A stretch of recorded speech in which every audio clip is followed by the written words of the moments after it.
एक बार की बात है, एक छोटी सी चिड़िया जो बचपन से ही अलग अलग चीजों का जिक्र करती थी, एक दिन अपने दोस्तों के साथ उड़ते उड़ते हुए एक जंगल में पहुंच गई। जंगल में चिड़ियों का समूह उड़ता हुआ मुझे देखकर उनमें से कुछ भारी चिड़िए मुझ पर उछल कूदने लगी और मुझे घेरने लगी। मैं बहुत डर गई और भागने लगी। मेरे साथ मेरे दोस्त चिड़िए भी भागने लगे। हम थक गए और बैठ गए।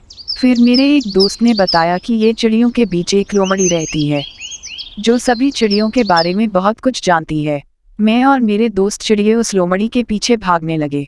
एक दिन दो चिड़िए एक जंगल में घूम रहे थे। एक चिड़िया को बहुत ठंड लग रही थी और वो एक पेड़ पर बैठ गई। वहां से उसने एक और चिड़िए को देखा जो उसके पास नहीं था। वह उस चिड़िए से बात करना चाहती थी। वह उसे बुलाते हुए बोली, अरे चिड़िए, आप वहाँ कैसे आए? दूसरी चिड़िया ने कहा, मैं एक और पेड़ पर बैठा था जो आपसे थोड़ा दूर है। मैं उड़कर आपसे मिलने आया हूँ। दूसरी चिड़िया ने पूछा, आपको ठंड नहीं लगती? पहली चिड़िया ने कहा, हाँ, मुझे बहुत ठंड लग रही है। दूसरी चिड़िया ने उसे अपनी पंखों से ढक लिया और कहा, अब आपको ठंड नहीं लगेगी। पहली चिड़िया ने धन्यवाद कहा और उससे पूछा, आप बहुत मेहनती हैं। दूसरी चिड़िया ने कहा, हाँ, मुझे यह मालूम होता है कि हम सब एक दूसरे की मदद कर सकते हैं। दोनों चिड़ियों की बातचीत देखकर दूसरी चिड़िया ने पहली चिड़िया से कहा, आप मुझे अपनी मदद के लिए कुछ भी पूछ सकती हैं।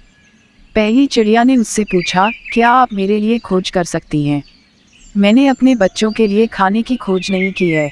दूसरी चिड़िया ने उसे अपनी मदद का वादा किया और उसने खोज करते हुए एक मेढक को पकड़ा और उसे उसकी बच्चों के लिए लाई।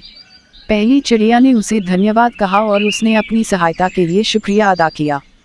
वे दोनों फिर से बात करते हुए एक साथ उड़ चले। इस कहानी से हमें यह सीख मिलती है कि हम एक दूसरे की मदद कर सकते हैं और सहयोग से हमें अधिक समृद्धि हासिल हो सकती है।